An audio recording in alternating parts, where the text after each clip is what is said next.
Robo news కి స్వాగతం. ఈ రోజు వార్తలు. Kagaznagar town police station నందు నిర్వహించిన పత్రికా సమావేశంలో వివరాలు వెల్లడించిన Kagaznagar DSP Vahiduddin. CR number 184/2025 u sec 318 4 338 BNS sec 66 D ట్యాగ్ 2025 మే 22 నుండి జూన్ 17 వరకు కాగజ్ నగర్ టౌన్ పరిధిలో గుర్తు తెలియని మోసగాళ్లు వాట్సాప్ గ్రూపులు సృష్టించి బాధితురాలిని పెట్టుబడులు పెడితే అధిక లాభాలు వస్తాయని నమ్మబలికారు.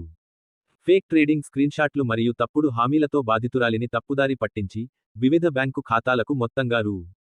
76,50,000 జమ చేయించారు.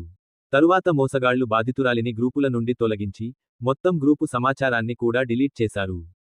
ఈ ఘటనపై బాధితురాలు కాగజ్ నగర్ టౌన్ పోలీస్ స్టేషన్కు వచ్చి ఫిర్యాదు చేయగా town inspector K. Prem Kumar case నమోదు చేసి దర్యాప్తు ప్రారంభించారు.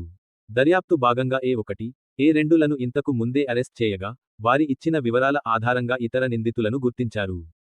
A3 సంతోష్ కుశాల్ చంద్ తౌవర్ తండ్రి పేరు కుశాల్ చంద్ తౌవర్, వయసు 51 లు, వృత్తి ప్రైవేట్ జాబ్ మరియు మెడికల్ షాప్ శ్రీ భైరవ్ అల్ ఫార్మసీ షాప్ నం. 365 శివాజీ నగర్, పూణే నివాసం. నం. A7/2 అపార్ ఇండియా నగర్, బిబ్వేవాడి, పూణే సిటీ, మహారాష్ట్ర. ప్రస్తుతం అమిత్ అపార్ట్మెంట్, ప్లాట్ నం. 13, సర్వే నం. 16 జనవరి 16, ఆనంద్ హాస్పిటల్ లైన్ అంబేగాం, పధర్, పూణే, మహారాష్ట్ర.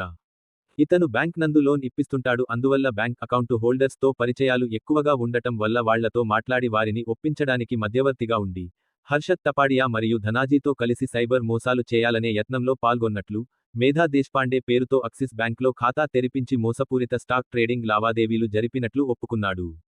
అతన్ని పూణేలో అరెస్ట్ చేసి చట్టపరమైన ప్రక్రియల అనంతరం కాగజ్ నగర్కు తరలించారు.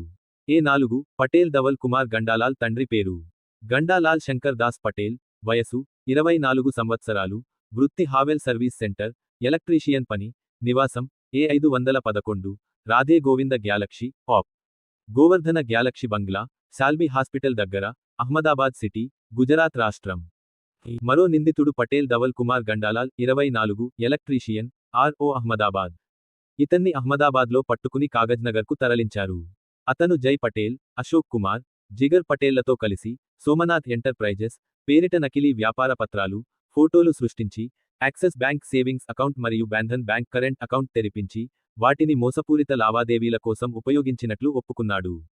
ఈ ముద్దాయిలను పట్టుకునేందుకు కాగజ్ నగర్ టౌన్ ఐలు సుధాకర్, ప్రశాంత్, యాదగిరి సిబ్బంది సంపత్, నౌషాద్, రవిచంద్ర మరియు పఠాన్ సమీనబీలను బృందాల్సిన సిఐ, ఎస్ఐలను మరియు పోలీస్ సిబ్బందిని డీఎస్పీ అభినందించారు.